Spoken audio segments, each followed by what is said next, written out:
من غير لف ولا دوران هخليك تعملي احلى واطعم صينيه فراخ بالبصل طعمها خطير. معايا كده حوالي نص كيلو من البصل مقطعاه بالطريقه ديت، ملح وفلفل اسود، ولو عندك بهارات فراخ حطي.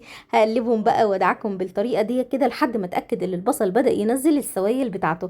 هبدا بقى احضر الفراخ بتاعتي، وهنا انا هستخدم فرخه بلدي متقطعه على 4. بتبلها بقى بايه؟ بتبلها ببصلايه وملح وفلفل اسود، وبشيلها في الفريزر او بستخدمها على طول. اهم حاجه تتبلي الفرخه بتاعتك بالطريقه دي.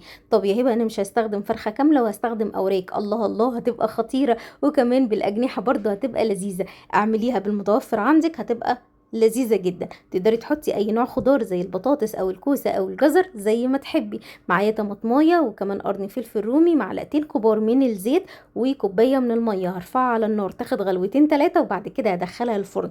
يا سلام بقى على احلى بصل متكرمل في الفراخ، طعمه خطير. تغمس بالعيش او يتاكل جنب رز بشعرية.